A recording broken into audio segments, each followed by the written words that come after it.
iglesia estamos llamados a predicar a Cristo. Amén. Cristo es el Señor de la iglesia.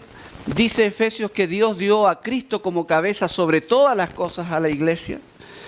La palabra del Señor resalta el hecho de que Cristo es el Salvador del hombre, amén, del pecador. Y Cristo está en el centro de toda la actividad de una iglesia cristiana.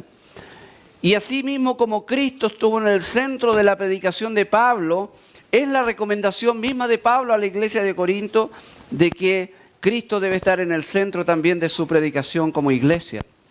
Hermanos, nosotros no podemos perder de vista esto, porque es muy fácil perderlo. A veces, y es el énfasis que quiero dar esta mañana con este sermón, a veces nosotros pretendemos abordar la problemática de los inconversos de otra manera, menos de una manera evangélica, de una manera cristocéntrica. Y de pronto vemos realidades en nuestros amigos inconversos que tienen, por ejemplo, problemas matrimoniales, problemas de X tipo con sus hijos, los mismos adolescentes que sufren problemas. Entonces, por ahí dice, hermano, vaya a visitar a mi hijo que está con estos problemas. Y todas aquellas problemáticas que el Señor ahí permite para que nosotros vamos con el Evangelio, de pronto estamos ahí en el escenario simplemente tratando de dar consejería bíblica a un individuo que ni siquiera es cristiano. Porque perdemos de vista de que lo que necesita el pecador es a Cristo. Amén, a Cristo.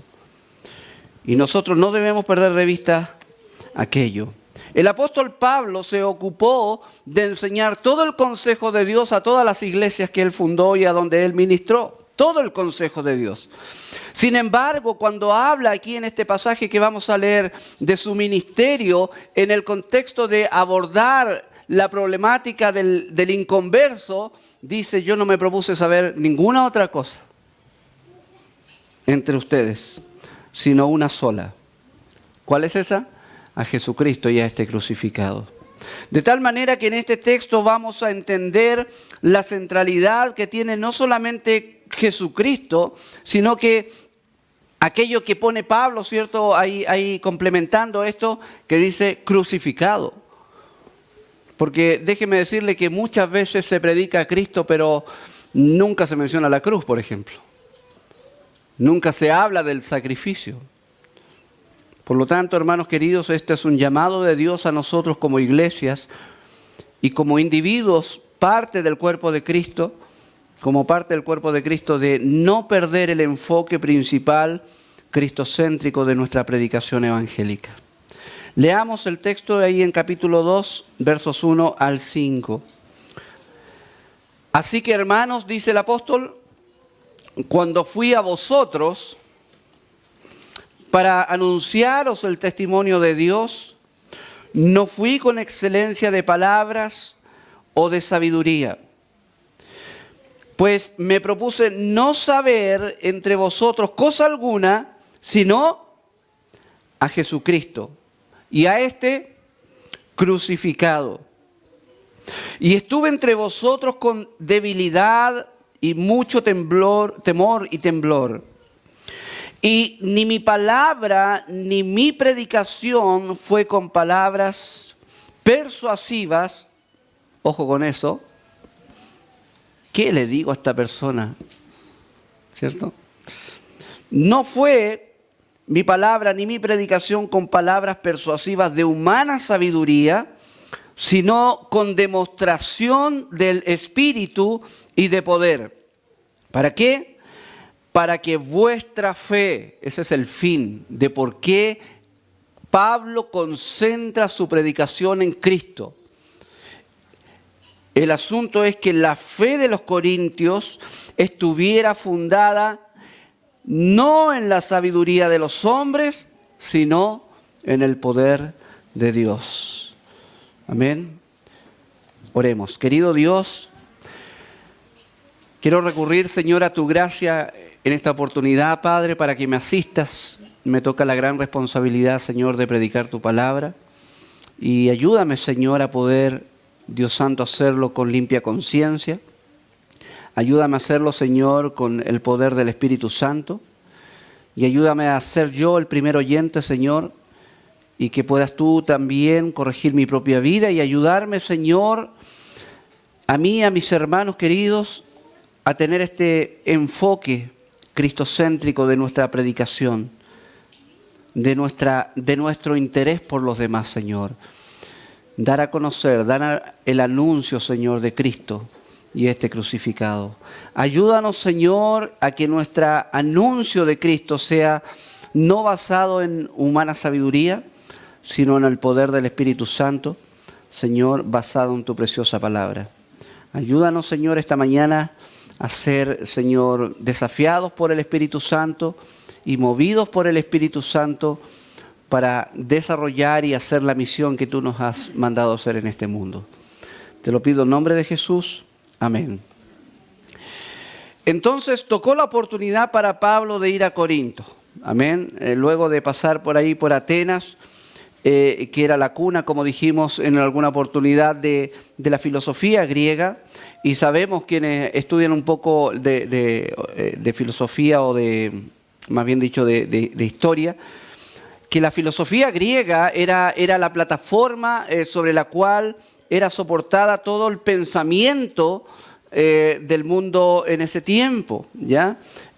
Por lo tanto, la sabiduría griega era muy estimada. Los corintios eran griegos, tenían esa cultura. Por lo tanto, pudiéramos presumir también que cuando Pablo va a predicar a los corintios, una de las cosas que podría haberse topado o podría haber esperado ahí encontrar era gente con la expectativa de escuchar a un individuo que derrochara sabiduría. ¿Me entiende? Que abordara aquellos temas que abordaba, qué sé yo, Aristóteles, Sócrates, Platón, y pudiera disertar sobre las grandes problemáticas del hombre. En fin, eso es lo que esperaba cualquier oyente griego. Porque entendía que la vida se debía comprender y abordar desde esa perspectiva, desde la sabiduría. Amén. Del conocimiento de las profundidades de la vida. Por otro lado, como hemos visto en el sermón anterior, los judíos siempre pedían señales, ¿ya? Esa era la credencial para saber si era de Dios o no era de Dios. Sin embargo, en este mundo griego que aborda Pablo, tenía esa problemática, ese desafío. ¿Cómo predico el evangelio en una cultura donde primero no tienen necesariamente un previo conocimiento de las cosas que Pablo va a decir? Ningún griego era conocedor del Antiguo Testamento, ni de la historia de Israel saliendo de Egipto. No, esos temas no eran de conocimiento público, no pertenecía a la cultura general de un griego. Por lo tanto, que un cristiano como Pablo, con trasfondo judío, fuera a advertir, ¿cierto? A mostrar, a disertar sobre cosas que tenían que ver con los judíos, de sus ceremonias, seguramente iba a hablar del sacrificio y una serie de cosas que eran un desafío para Pablo y para cualquier predicador. Y también para nosotros, porque de pronto estos desafíos también son para nosotros en el mundo actual. ¿Cómo yo, un cristiano que tengo mi entendimiento espiritual, incluso mi lenguaje espiritual, cómo voy a un individuo que no tiene ningún trasfondo cristiano y no tiene idea de la Biblia? Y automáticamente la tendencia nuestra es a buscar una serie de estrategias para poder llegar a ellos. Y esta serie de estrategias son las que en la historia de la iglesia van levantando ciertos movimientos de estrategia, por decirlo de alguna manera, para saber cómo llegar a los incrédulos de mejor forma. Y en este interés de muchos de cómo llegar al incrédulo de mejor forma, han desviado su atención a las estrategias, como dije, ¿cierto? Al pragmatismo, a la como dice Pablo, usando su lenguaje, a la sabiduría humana. Porque el entendimiento básico es el siguiente: ellos no me van a entender, por lo tanto debo hacerme entendible. De tal manera que muchos han cambiado, por ejemplo, el lenguaje. Hay severos casos, por ejemplo, había una versión de la Biblia que sacó la palabra sangre porque pretendían estos editores de esa Biblia, es una versión católico-romana, que aquella palabra era repulsiva para la gente. Y ahí tienen las iglesias que muchos púlpitos sacaron la palabra pecado porque podía ser ofensiva esta palabra para la audiencia. Y ahí están las iglesias que de pronto cambian el formato de culto para hacerlo un poco más atractivo al mundo. Y van ahí las iglesias, entonces tratan de acomodar todo para de alguna manera hacer más llamativo, más atractivo, más digerible el evangelio para la gente común y corriente. ¿Cuál es el gran problema de todo esto? Que poco a poco todas aquellas cosas que se van agregando van no solamente bajando el nivel, sino que oscureciendo completamente el evangelio de la cruz de Cristo. A tal punto que tú ves en muchos púlpitos predicar ya no a Jesucristo, sino que otras cosas. Esa es la causa, por ejemplo, o una de las causas por qué han surgido, por ejemplo, el evangelio de la prosperidad. ¿Entiendes? Porque eso es lo que necesita la gente, eso es lo que le gusta a la gente. La gente que está en las iglesias de la prosperidad son gente que tiene un nivel serio, un problema serio de codicia. Porque no están ahí por nada, ellos quieren prosperidad. Pero hermanos queridos, qué penoso y qué triste es cuando Cristo es oscurecido. Por poner cosas que tienen que ver con la sabiduría del hombre. Pablo tenía claro esto. Pablo tenía que abordar no solamente... Uno podría decir, bueno, el público fácil de los tiempos de Pablo era el público judío, porque ellos entendían el lenguaje, de tal manera que cuando dijera Pablo, Cristo es la propiciación por nuestros pecados, ellos iban a entender. Pero ¿qué iba a entender un griego de propiciación? ¿Qué iba a entender un griego, como Pablo diserta en Atenas, ¿cierto?, del juicio eterno, de la resurrección? De hecho, cuando Pablo mencionó la resurrección en Atenas, ¿qué dijeron muchos? Estás loco. Ya te escucharemos otro día ya. Era un palabrero. Pensaba que era interesante, pero empezó a hablar estupideces. Así pensaban los griegos de Pablo muchas veces. Pero hermanos míos, no nos dejemos engañar por nuestros razonamientos humanos. De hecho, lo que muestra el texto que acabamos de leer es cómo Pablo, de alguna manera, desecha el razonamiento o aquellos elementos que tienen que ver con el razonamiento humano. Él no pretende acomodar de tal manera el evangelio que sea absolutamente razonable para la audiencia. Porque hay muchos elementos del evangelio, hermanos queridos, que no son razonables. No son razonables. Como dijimos la otra vez, son una completa paradoja. No son razonables. Por lo tanto, Pablo desecha todos aquellos elementos que tengan que ver con acomodar el evangelio, cosa de que sea muy parecido a la sabiduría griega, cosa de que compita de buena forma. Pablo no veía competencia entre el evangelio y la sabiduría griega. Amén. Pablo veía al evangelio como superior a la sabiduría griega. Porque detrás de ese evangelio estaba ¿qué? El poder de Dios. Detrás de la sabiduría griega estaba el razonamiento humano.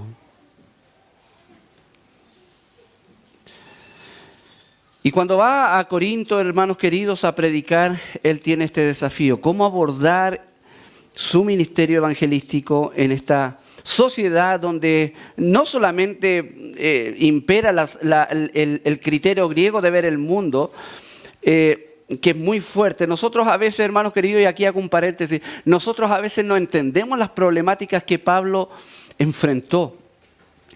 Cuando hablo yo de que la sabiduría griega era lo que manejaba la cultura, debemos entender de que era así.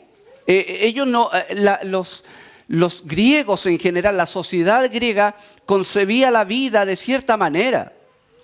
Ellos no entendían, ni comprendían, ni aceptaban, por ejemplo, el asunto de la resurrección. No estaba en su cosmovisión. Eso era raro y en muchos casos inaceptable. ¿Entiende? La muerte de un hombre como Jesús, ¿cierto?, que murió crucificado por el Imperio Romano, era más bien para ellos una imagen, un símbolo de la miserable, ¿cierto?, el miserable destino de un individuo que tal vez era inocente, pero pobrecito de él. Hermanos, hay cosas que ellos no lograban entender y que jamás podrían haberlas llegado a entender a no ser por el poder del Evangelio, por el poder de Dios en el Evangelio. Por eso Pablo no desvió su mensaje, no combinó su mensaje, no licuó su mensaje, no le dio la pastillita en un pancito para que no se notara. Pablo fue abierto en predicar a Cristo crucificado, porque sabía que eso era lo que cambiaba y transformaba la vida de un individuo. Cuando Pablo habla del Evangelio en Romanos capítulo 1, él declara una gran declaración que debiera ser nuestra propia declaración. Dice, yo no me avergüenzo del Evangelio. ¿Por qué, Pablo? Porque es poder de Dios. Poder de Dios. El Evangelio no armoniza con la sabiduría griega, pero es superior a la sabiduría griega porque es poder de Dios. El Evangelio no llena las expectativas de un judío normal, común y corriente, pero es superior a eso. ¿Por qué? Porque es poder de Dios para salvación a todo aquel que cree. Al judío primeramente y también al griego, a cualquiera. Así que, hermanos, dice, cuando fui a vosotros para anunciaros el testimonio de Dios. Hermanos queridos, aquí vamos a tratar nuestro primer punto. Nosotros hemos sido llamados a anunciar el testimonio de Dios. Como creyentes, como iglesia. Por eso es que necesitamos entender cómo lo anunciamos. Amén. Pero porque estamos llamados a ser anunciadores, proclamadores del testimonio de Dios. Para eso estamos en este mundo. Hermano querido, usted no va a poder, no podemos nosotros abordar la problemática de un inconverso, y apelo a lo primero que dije, pretendiendo hacer trabajo en su vida que no corresponde. A veces, vuelvo a repetirlo, estamos tratando de hacerle consejería bíblica, ayudarle a ser mejor esposo o mejor esposa y una serie de cosas a individuos que sencillamente no tienen vida eterna, no tienen vida espiritual. Y de pronto estamos ahí hablándole a los muertos literalmente.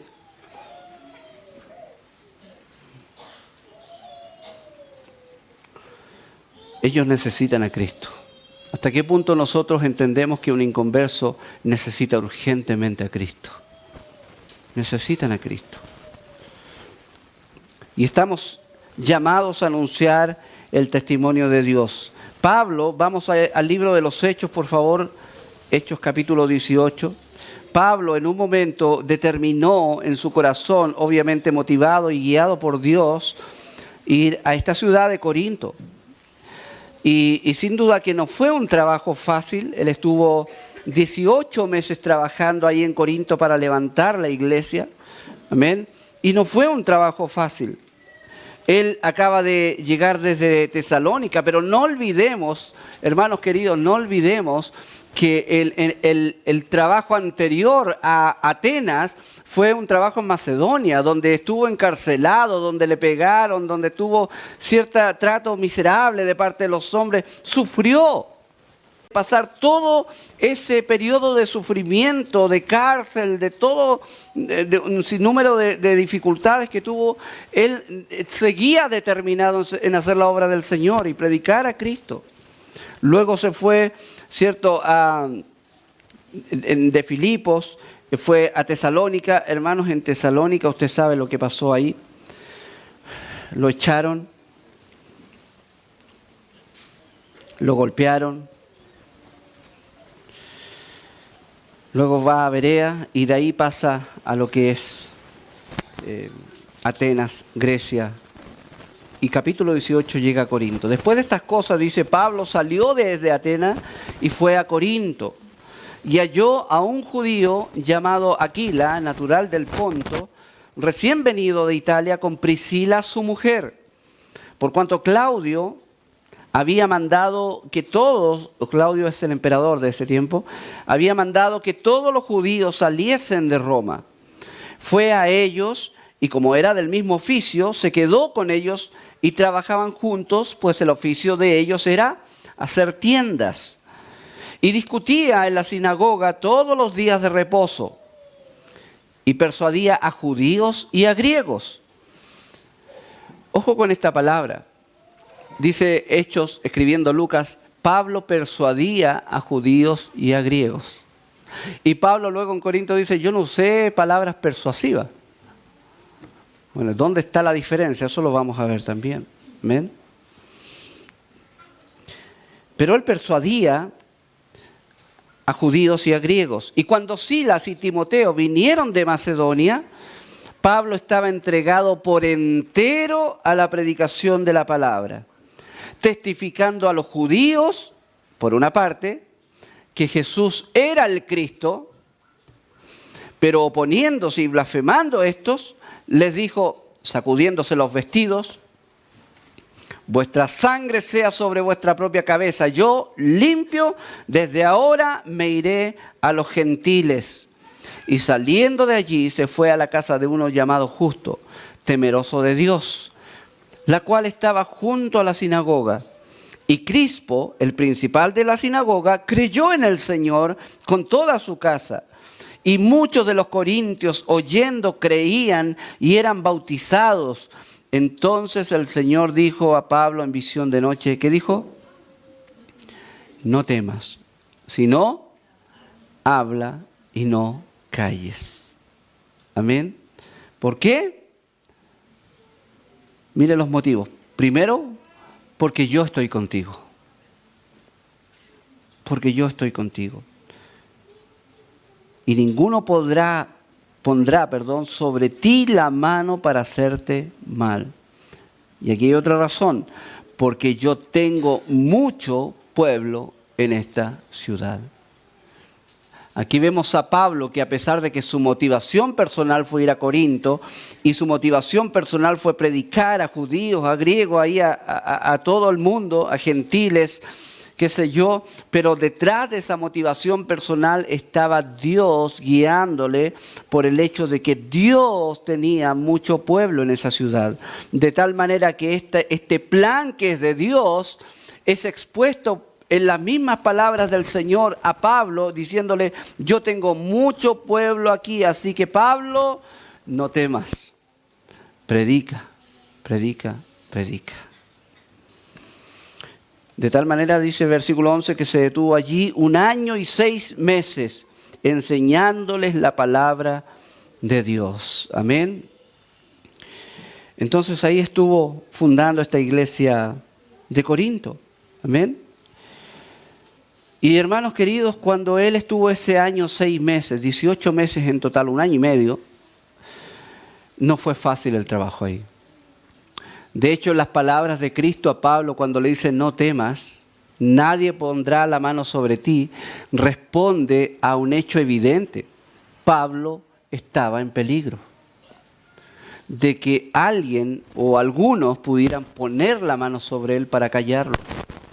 Siempre donde predicó Pablo hubo oposición, abierta o secreta, pero hubo oposición. Hermanos, no es diferente para nosotros hoy en día. Cuando predicamos a Cristo hay oposición, abierta o secreta. Pero hay oposición, es difícil. Hermano, el evangelio bíblico es difícil predicarlo. En el sentido de que siempre va a levantarse oposición, siempre va a ser difícil las circunstancias. En el fondo, lo que quiero decir es que siempre va a ser un desafío predicar a Cristo en nuestra sociedad, siempre. El punto es este: como es difícil, como es un gran desafío, entonces la gente tiende a acomodar el evangelio de tal manera de disminuir la complejidad de llegar al pecador. ¿Me entiende? Hay que suavizarlo para que no sea tan complicado.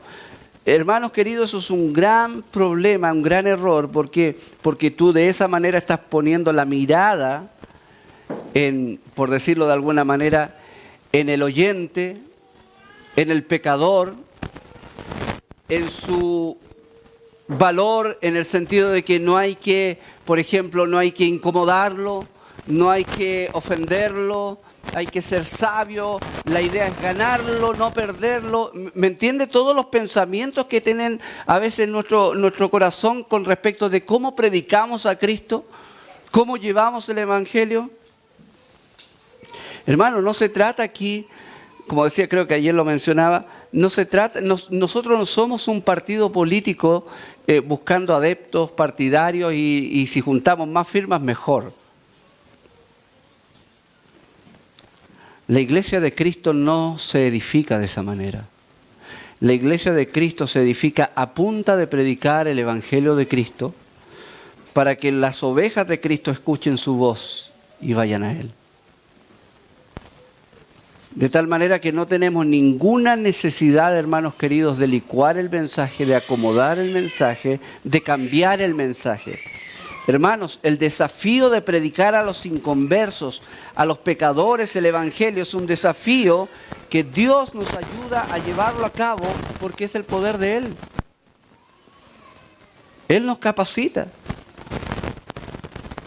¿Tú crees que si Dios no hubiera querido llevar el evangelio en virtud del razonamiento humano, no nos hubiera dado la capacidad para ser los más sabios de este mundo?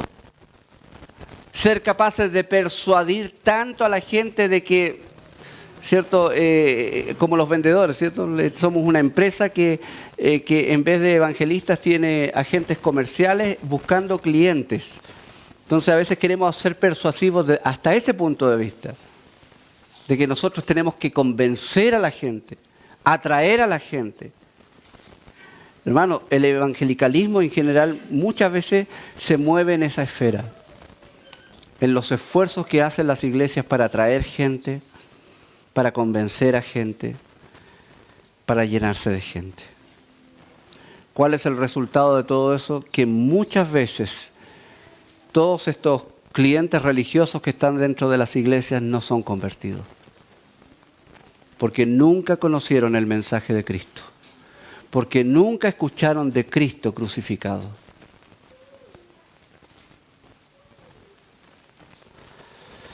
El apóstol Pablo tenía este desafío de anunciar el testimonio de Dios entre los corintios.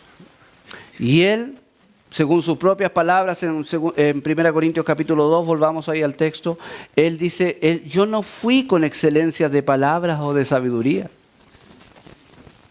¿Ven? Yo no fui con excelencia de palabras o de sabiduría. Es decir, él no era un derroche de elocuencia. Él no era un derroche de argumentos teológicos capaces de convencer a medio mundo. Hasta Platón se hubiera convencido con la labia de Pablo, ¿cierto? No. Pablo en muchas oportunidades se muestra como un individuo carente de todo aquello que el mundo espera encontrar. Cuando habla a los Gálatas dice, bueno, mi apariencia no era tan así como, ¡ah! Ahí está Pablo, sino más bien despreciable. Mi elocuencia, nada. Argumentos porque los griegos esperaban argumentos. De hecho, es risorio el capítulo 17, ahí un poco en el libro de los Hechos, cuando Pablo predica en Atenas. Es risorio cuando hay un grupo de griegos que dice, ya te vamos a escuchar otra vez, ¿cierto? Yo pensé que era interesante, estupideces nomás está hablando, locuras.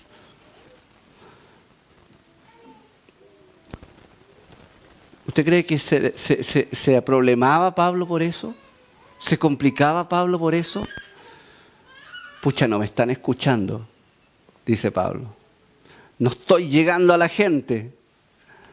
No estoy siendo convincente.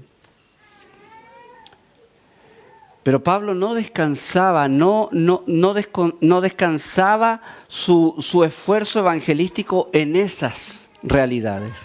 Sino más bien él sabía que detrás de este mensaje, que para los griegos era una estupidez, para los judíos era un tropezadero, Pablo sabía que el mensaje bíblico, el evangelio de Jesucristo crucificado, era poderoso para transformar las vidas de las personas. De tal manera que él no andaba predicando a Cristo esperando es cierto, las estadísticas para ver cuántos ganamos hoy día, cuántos escucharon, cuánta asistencia tuvimos, porque esa es la obsesión de muchas iglesias hoy en día, de muchos ministerios. ¿Cuántos tenemos? ¿Cuántos hay aquí? 50. Ah, están bendecidos. ¿Cuántos hay allá? No, ahí se juntan 3 hermanos. Hay que ayudarlos. ¿Ve esa tendencia de entender así el Evangelio? Si bien es cierto, el libro de los Hechos nos muestra un crecimiento exponencial y la naturaleza de la iglesia es crecer, pero no bajo los parámetros humanos del mercantilismo, de entender a la iglesia como una empresa que necesita reunir gente y clientes y mientras más vengan mejor. ¿Por qué? Porque en esa mentalidad el Evangelio desaparece. Cristo es ensombrecido y la gloria de Dios es desconocida. De pronto tienes a un grupo que está viviendo para la gloria de cualquier cosa menos para la gloria de Dios. De individuos que están convencidos de cualquier cosa menos de que son pecadores que necesitan arrepentimiento.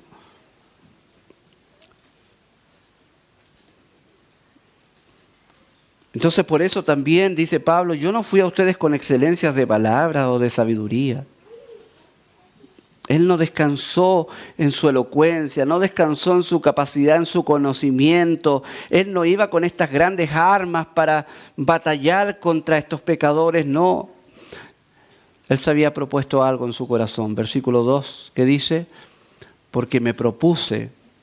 Hermano, esa palabra es muy importante. Me propuse no saber entre vosotros cosa alguna, sino a Jesucristo y a este crucificado. Cuando yo fui a los Corintios, dice Pablo, el enfoque de mi ministerio era predicar a Cristo. Predicar a Cristo. ¿Cuál es el enfoque de tu ministerio, hermano querido? ¿Cuál es el enfoque de tu trabajo evangelístico? ¿Cuál es el enfoque de nuestra iglesia? ¿Cuál es el enfoque de las iglesias en general hoy en día? ¿Es predicar a Cristo?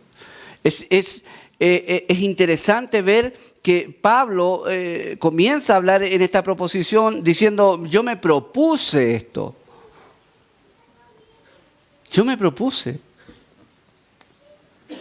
no saber entre ustedes ninguna otra cosa sino a Jesucristo. Estaba en un medio donde la exigencia era sabiduría, en un medio. Ustedes conocen y hemos hablado mucho del contexto social de Corinto. Era una ciudad con 2 puertos a su haber, con una vida bohemia terrible, una inmoralidad terrible, era cosmopolita, todo eso. Era una urbe, una ciudad bastante conocida por todo su movimiento bohemio y su inmoralidad. Y era difícil el campo para Pablo. Era difícil.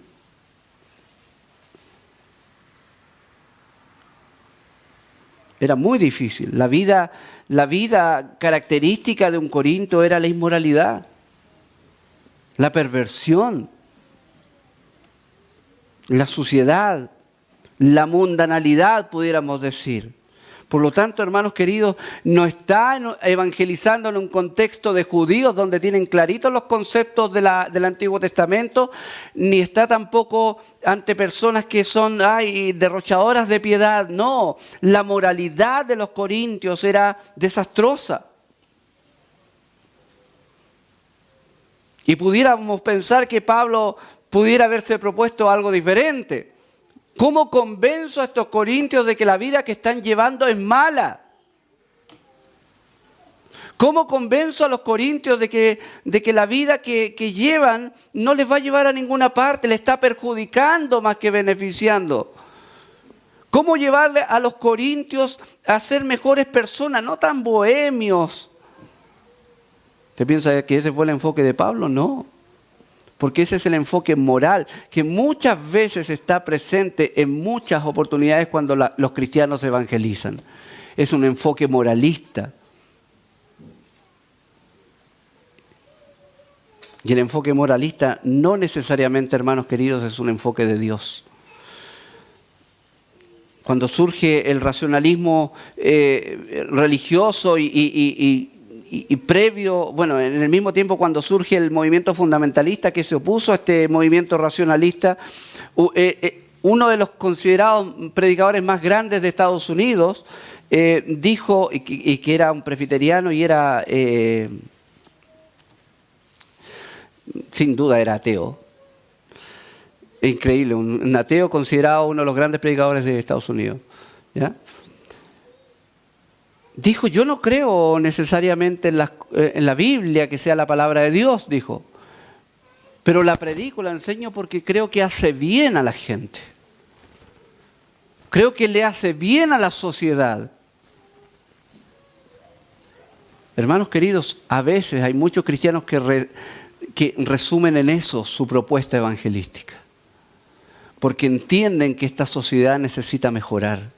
Hermanos queridos, esta sociedad tiene un destino y está escrito.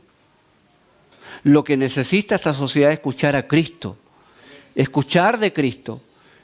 Y no solamente eso, Pablo dice, a Cristo y a este crucificado, porque yo podría estar predicando un Jesús hippie, como se predicó muchas veces en los años 70, ¿cierto?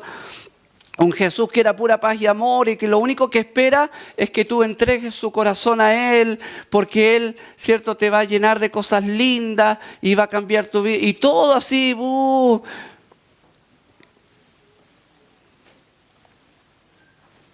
Pero hermanos, Jesucristo es el centro de la predicación cristiana. Y no solamente eso, Pablo dice Jesucristo crucificado.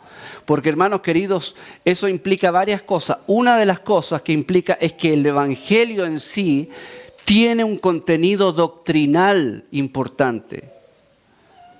El Evangelio no es solamente una bonita noticia, no es una bonita noticia en el sentido de que es un mensaje lindo para la gente para que cambie. No, hermanos, hay un contenido doctrinal que tiene que ver con la santidad de Dios, con la justicia de Dios, con las demandas de Dios al hombre.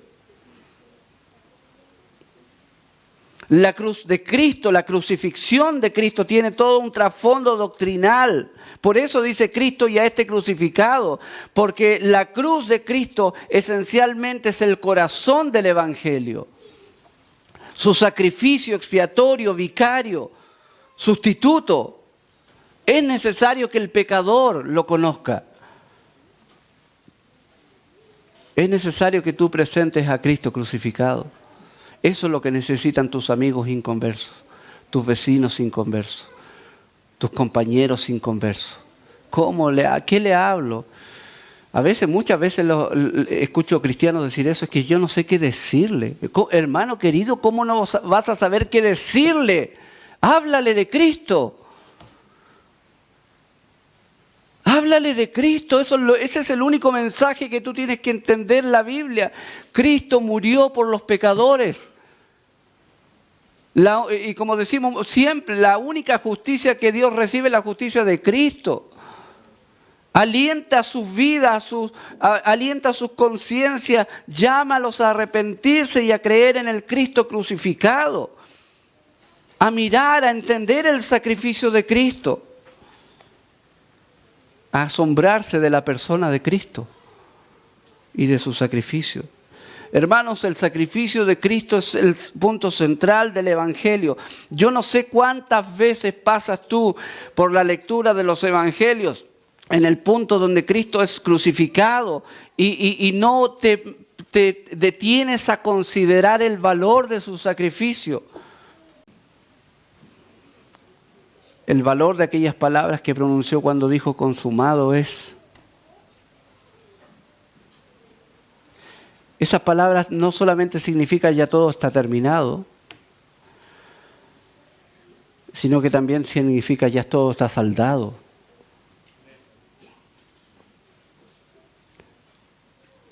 Todo lo que me envió el Padre a hacer, dijo, ya está consumado.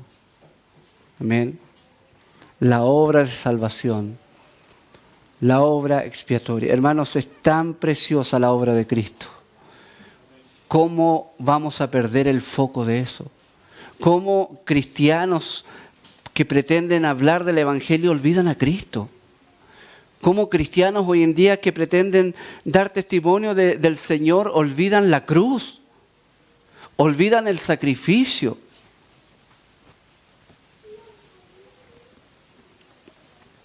Yo no me propuse saber entre vosotros cosa alguna, dice, sino a Cristo crucificado. ¿Quiere decir que de lo único que hablaba Pablo era de la cruz? No está diciendo eso.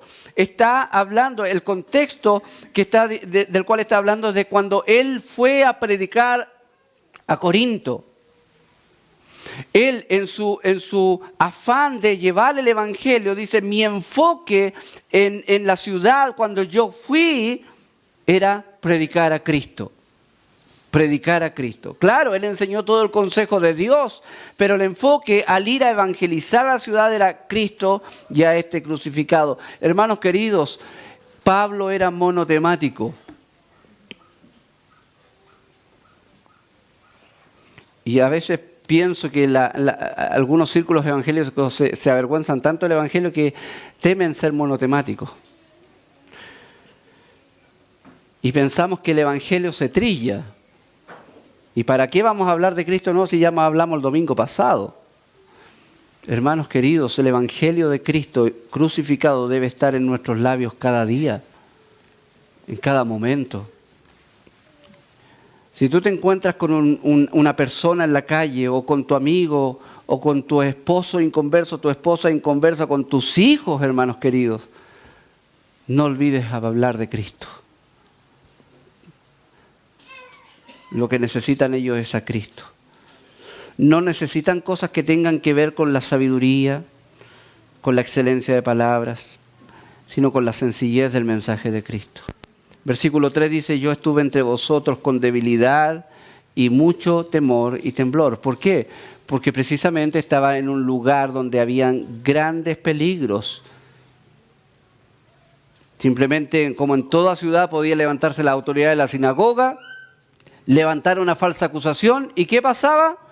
El tribunal de la ciudad tenía que tomar cartas en el asunto, generalmente tomaba preso al individuo, lo encarcelaba y ahí, tapaboca. Siempre estaba en ese tipo de peligros Pablo. Por eso él cuando fue estuvo con temor, con mucho temor y temblor. Y no solamente tenía, bueno, y son palabras también que describen de alguna manera un estado de ansiedad de Pablo, que lo vivió en muchas oportunidades. Él no estaba así como canchero, aquí llegó el gran Pablo canchero a predicar, ¿cierto? No, él siempre estuvo en su humanidad estuvo temeroso, tembloroso, porque obviamente él no conocía las circunstancias que se iba a encontrar. Y además, no es como hoy día, hermano querido, que uno a veces va para allá y no le andan tirando piedra a usted por predicar a Cristo, no, o no está así mirando por la ventana a ver si vienen los carabineros, no, pero en ese tiempo Pablo sí. Era un peligro predicar el Evangelio, hermanos queridos. No había tanta libertad. Entonces andaba en un permanente estado de ansiedad, de temor. Y dice, y ni mi palabra ni mi predicación fue con palabras persuasivas de humana sabiduría. Bueno, ¿acaso no Hechos dice que persuadía a judíos y a griegos? Bueno, cuando habla en Hechos de Lucas de que Pablo persuadía a judíos y a griegos, habla de alguna manera del tono del evangelismo. Hermano querido, cuando uno predica el evangelio, lo habla en el tono de persuadir a la gente. En otras palabras, tú lo hablas con propiedad, convincentemente, porque sabes que es la verdad que necesita el pecador para el perdón de sus pecados. ¿Amén? Pero a lo que se refiere aquí, que el contenido de lo que él dice, él no echó mano a elementos humanos que le dieran realce al mensaje. ¿Me entiende? Él no usó argumentación, él no dijo, a ver, voy a plantear las problemáticas que plantea Platón, de ahí me voy a agarrar. No. Pienso, luego existo. Buena, de ahí me voy a agarrar. No, ¿me entiendes? No echó mano a elementos que tenían que ver con la sabiduría humana para ponerlas como plataforma de su mensaje. No. Dicen, ni mi palabra ni mi predicación fue con palabras persuasivas de humana sabiduría. Con esta los convenzo. ¿En qué descansaba su predicación? Mire, sino con demostración. Esa es una palabra que se puede decir también con evidencia del Espíritu Santo. ¿Me entiende? No era tan elocuente como Platón, pero hay algo ahí que está moviendo el corazón de un pecador. Y que lo está empujando a creer en Cristo. ¿Qué es eso? El poder del Espíritu Santo. Y aquí junta dos elementos Pablo. La predicación de Jesucristo, el poder de Dios y la obra del Espíritu Santo en el evangelismo. Son los elementos que siempre Dios usa para salvar a los hombres. Hermano querido, nosotros no salvamos a la gente, aunque llevamos el mensaje de salvación.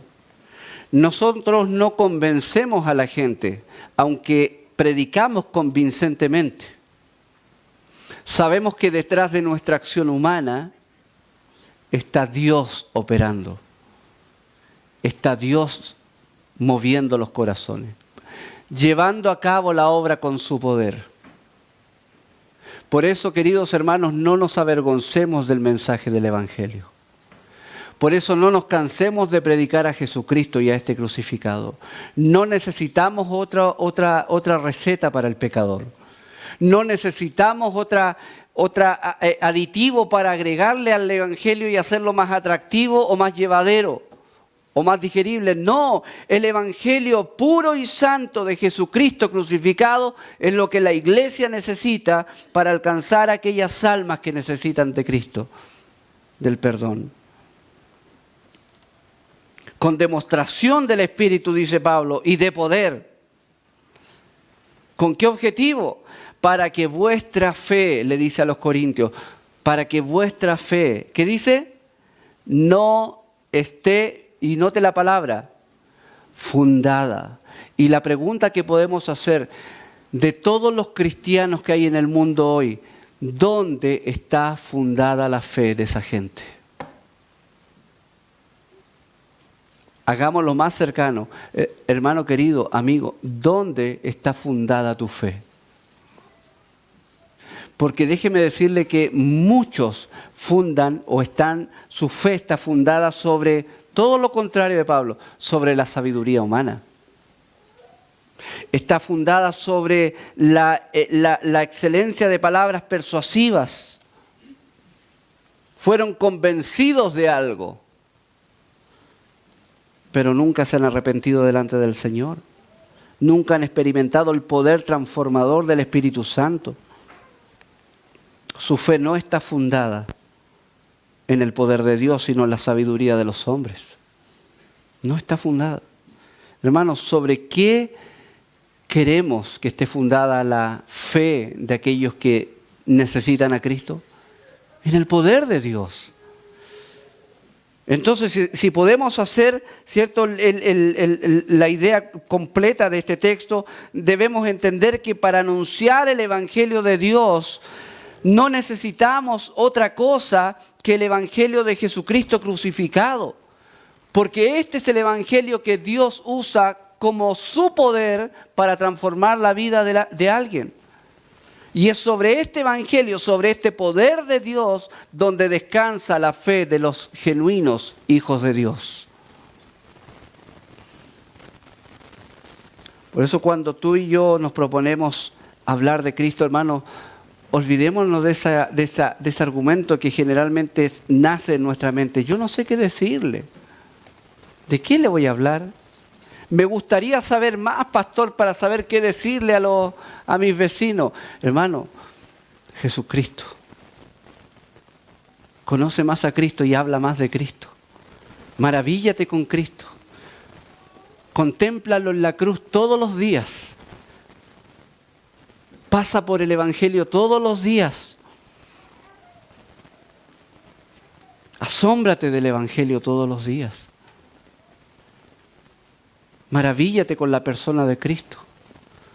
Un hombre que fue desde su nacimiento, hablando de su humanidad, desde su nacimiento fue perfecto.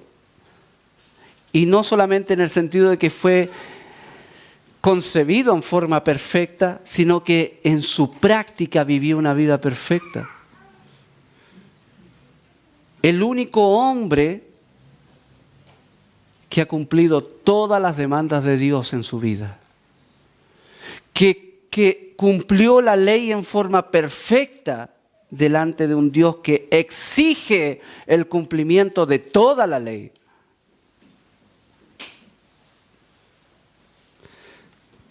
Y esta justicia activa de Dios, de Cristo, tan preciosa, como un hombre va a vivir en forma perfecta. Y ¿sabes qué? Él no vivió esta vida perfecta para decir, mire, así se hace.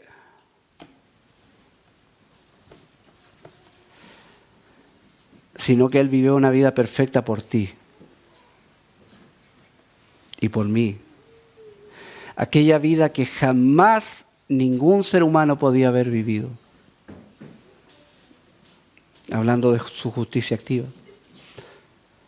Y ese hombre perfecto, o en términos bíblicos, ese cordero perfecto y sin mancha, fue llevado a la cruz no por accidente, sino que según las palabras de Pedro, por el previo, ¿cierto?, conocimiento y el destino que Dios dio a nuestro Señor Jesucristo. Hermanos queridos, Cristo se dio a sí mismo por nosotros. Siendo el justo, murió por los injustos para llevarnos a Dios. Aquel que no conoció pecado por nosotros, Dios lo hizo pecado. Amén. Fue hecho maldición, dice la Biblia. Porque la Biblia dice, maldito todo aquel que es colgado en madero. Entonces Cristo asumió toda la maldición, toda la condena, toda la culpa nuestra, siendo un hombre perfecto.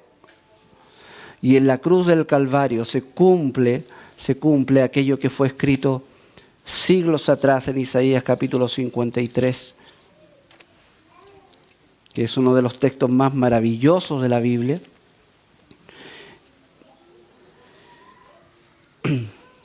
Y que anuncia obviamente los sufrimientos de este Cristo. Diciendo, despreciado y desechado entre los hombres, varón de dolores, experimentado en quebranto. Y como que escondimos de él el rostro.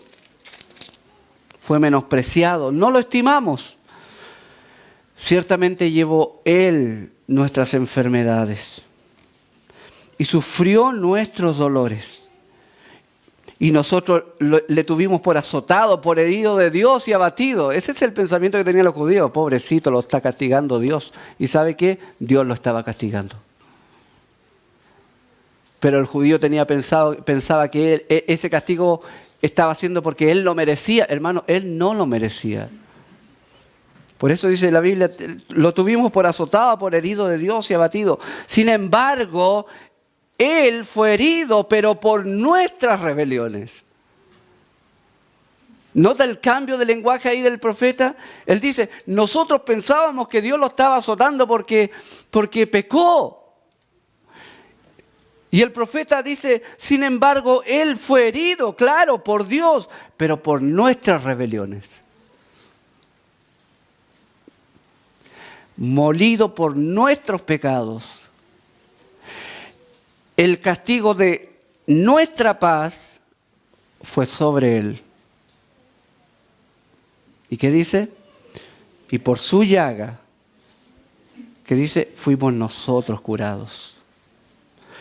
Todos nosotros nos descarriamos como ovejas, dice. Cada cual se apartó por su camino, hablando de la rebelión del ser humano, del pecador.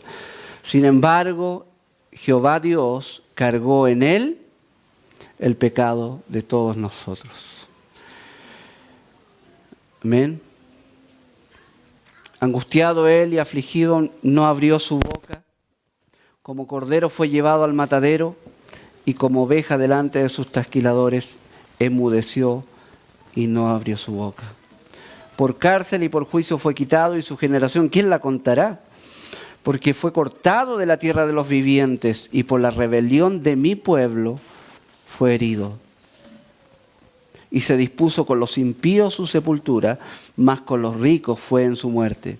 Aunque nunca hizo maldad, ni hubo engaño en su boca.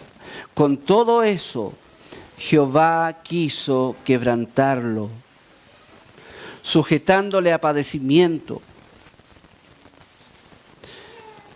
Cuando haya puesto su vida en expiación por el pecado, verá linaje, vivirá por largos días, y la voluntad de Jehová será en su mano prosperada. Verá el fruto de la aflicción de su alma y quedará satisfecho. Por su conocimiento justificará mi siervo justo a muchos y llevará las iniquidades de ellos. ¡Qué precioso! Amén. Cristo nos ha justificado y ha llevado nuestras iniquidades. Por tanto, yo le daré parte con los grandes, dice Dios, y con los fuertes repartirá despojos, por cuanto derramó su vida hasta la muerte y fue contado con los pecadores, habiendo él llevado el pecado de muchos y orado aún por los transgresores. Hermanos, ¿no tienes nada que decir a los incrédulos? ¿No tienes nada que decir a los inconversos? Predica a Cristo y a este crucificado. Predica a Cristo, prediquemos a Cristo, que sea esta iglesia caracterizada por predicar a Cristo, que Cristo esté en el centro no solamente de la vida piadosa de esta iglesia, sino en la vida evangelística de esta iglesia. Que todo pecador que venga a este lugar sepa que se predica a Cristo. Si tú tienes algún familiar inconverso, ora por él y predica a Cristo. Si nuestros hijos aún no tienen salvación, oremos por ellos y prediquémosles a Cristo. Hermanos queridos, no hay necesidad de aguar, de licuar el mensaje de nada, de cambiarlo. El pecador necesita a Cristo.